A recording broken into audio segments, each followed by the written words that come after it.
In 1994, a movie about an ancient alien device opened a portal to one of the most successful sci-fi franchises in television history. Stargate became a cultural phenomenon, spawning 3 TV series, countless spin-offs, and a fan base that's still going strong 3 decades later. But behind that shimmering event horizon lies a production so ambitious, so chaotic, and so unexpectedly successful that even its own creators couldn't believe what they'd built. From actors who hated their scripts to practical effects that nearly killed the crew, these are 20 secrets about Stargate that will change how you see this classic forever. Number 1. The line that defined the franchise. Let's start with the most iconic phrase in Stargate history.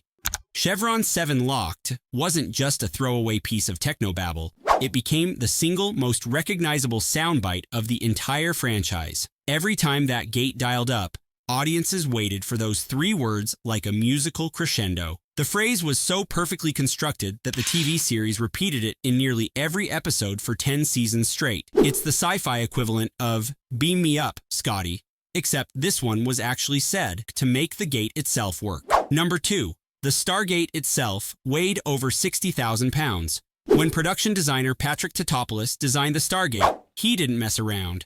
This wasn't some lightweight prop you could push across the soundstage. The fully functional rotating gate weighed over 60,000 pounds. That's more than 3 school buses combined. Engineers had to construct a custom steel rigging system just to spin the massive structure safely without it collapsing or crushing anyone. The inner ring rotated independently while the outer ring stayed fixed, creating that mesmerizing dialing sequence. Every time you see that gate move on screen, you're watching genuine mechanical engineering in action. But the gate itself was just the beginning. Number 3. The liquid event horizon cost a fortune. That beautiful, shimmering, water-like surface that ripples when someone steps through, it became one of the most expensive visual effects in the entire production. The effect combined mercury, digital compositing, and high-speed photography to create that liquid metal look. Each second of event horizon footage required hours of painstaking work, with effects teams shooting real liquids, then digitally warping and enhancing them frame by frame. The process was incredibly complex. First, they filmed actual mercury and other liquids in controlled environments, capturing the way light reflected off the surface at thousands of frames per second. Then, digital artists had to meticulously composite these elements, layer by layer, adding depth and dimension to create that otherworldly shimmer. Every ripple, every distortion, when someone passed through, it all had to be handcrafted. The team worked around the clock, sometimes spending an entire day perfecting just 3 or 4 seconds of footage. On a per-second basis, that watery portal cost more than any other single effect in the movie. The irony wasn't lost on the production team. The thing that looked so effortless and simple on screen was actually the hardest, most time-consuming, and most expensive effect to pull off. But it was worth it. That event horizon became the visual signature of the entire franchise, instantly recognizable and endlessly mesmerizing. Number 4. Kurt Russell joined after a major box office flop. Kurt Russell was coming off Tombstone, a Western that underperformed dramatically at the box office despite later becoming a cult classic. His career needed a reset, and director Roland Emmerich offered him exactly that. Russell accepted the role of Colonel Jack O'Neill as a way to rebuild his action hero credibility. He brought intensity and gravitas to a character written as suicidal and broken, transforming what could have been a generic military lead into something genuinely compelling. The role worked. Stargate put Russell back on Hollywood's A-list. Meanwhile, his co-star had completely different motivations. Number 5. James Spader thought the script was stupid. Dr. Daniel Jackson is the heart of Stargate, the nerdy linguist who unlocks the gate's secrets. But James Spader admitted years later in interviews that when he first read the script, he thought it was ridiculous. He only accepted the role because, in his own words, he desperately needed the money. Spader was brutally honest about it. This was a paycheck gig, nothing more. Then something unexpected happened. The film became a massive hit, and suddenly, Spader's stupid sci-fi movie had launched a franchise that would run for 17 years. He was genuinely shocked by the cult success. But here's the real twist. The movie's villain had an even stranger story. Number 6. Ra's voice was entirely re-engineered. Jay Davidson played Ra, the alien god king, with an otherworldly presence that terrified audiences. But there was one problem. Davidson's natural voice was soft, gentle, almost delicate. It didn't match the character's menacing appearance at all. When director Roland Emmerich heard the first takes, he realized they had a serious issue.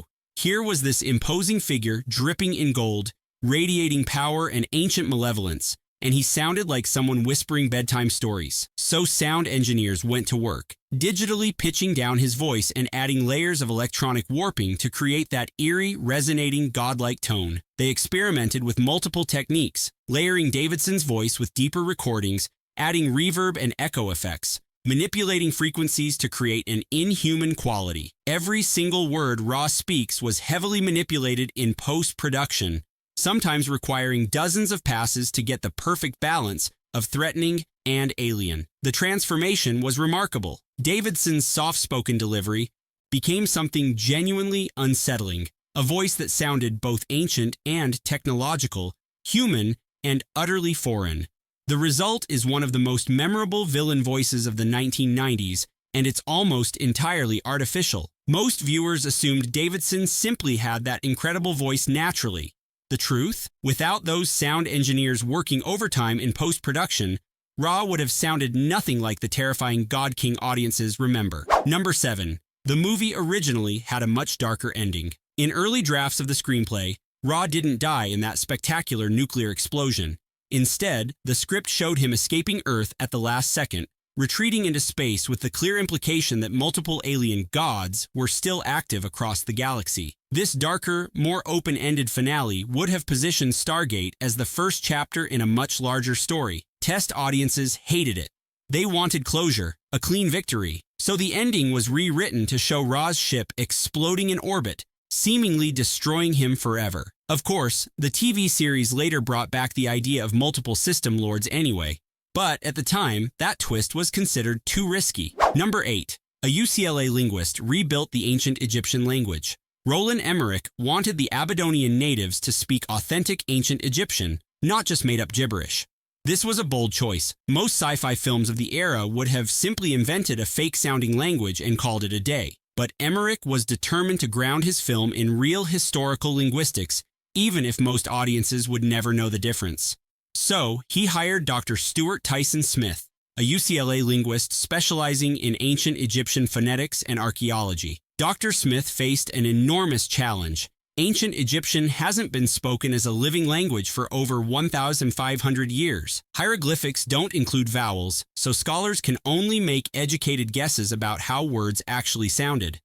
Dr. Smith essentially had to reconstruct a dead language from scratch, creating a speakable version based on hieroglyphic research, linguistic theory, and comparative studies of related languages. He worked closely with the actors, teaching them these reconstructed phrases phonetically. Most of the cast had no idea what they were actually saying. They were simply memorizing sounds and inflections.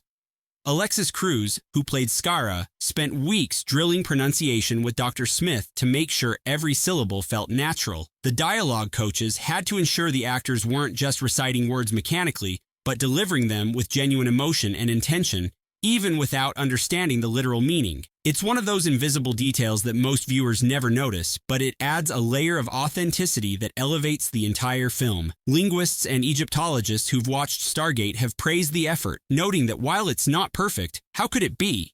It's far more accurate than anything Hollywood had attempted before. Number 9. The production needed an entire Air Force base. The opening scenes set inside Cheyenne Mountain weren't filmed on a soundstage. They were shot on an actual United States Air Force base.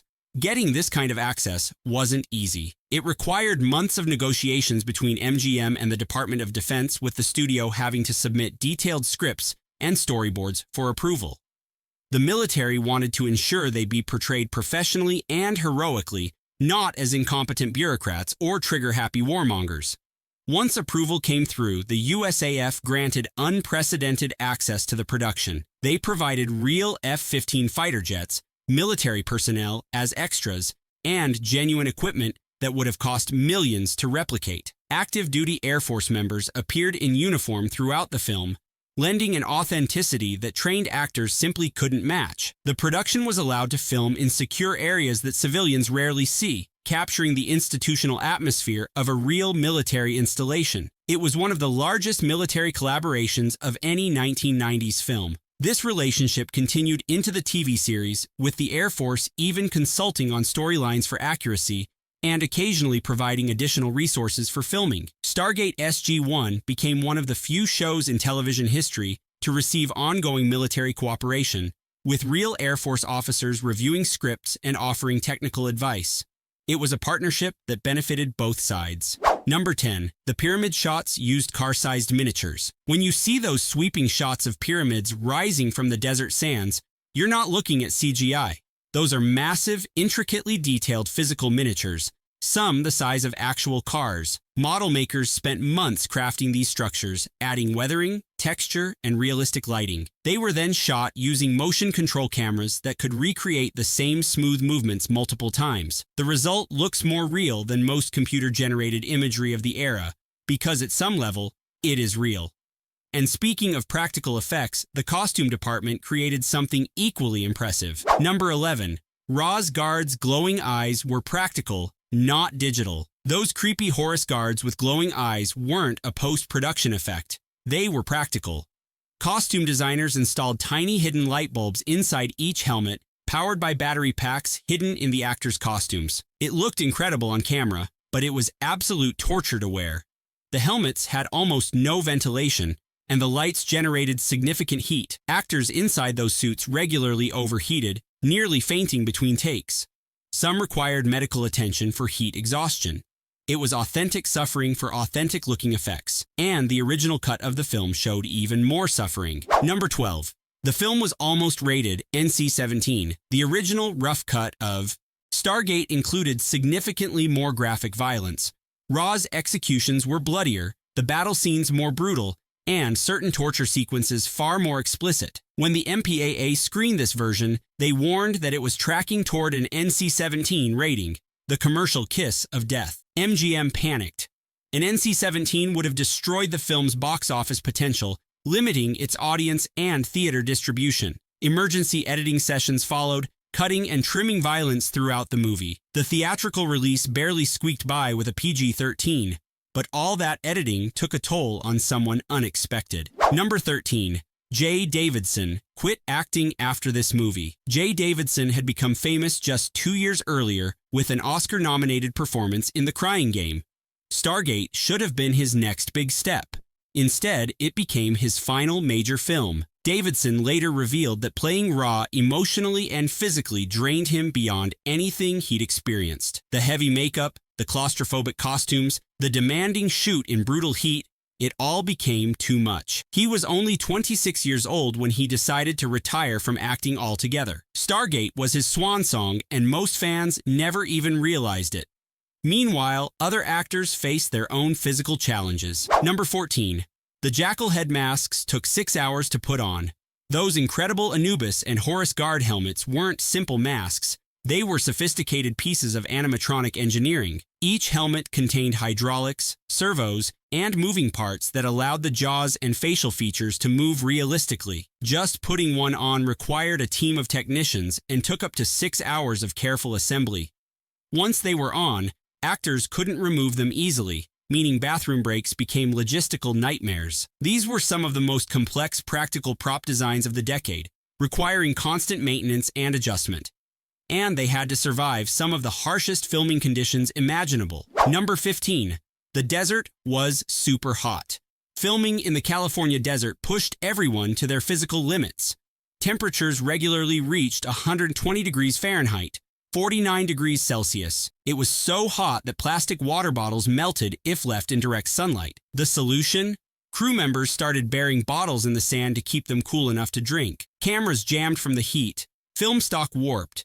Actors collapsed from dehydration and had to be treated by on-set medics. Kurt Russell later described it as one of the most physically brutal shoots of his career. And there was almost an even darker historical element. Number 16. A Nazi Germany Stargate scene was originally planned. A deleted subplot revealed that the Stargate, after being discovered in 1928, ended up in Adolf Hitler's possession during World War II.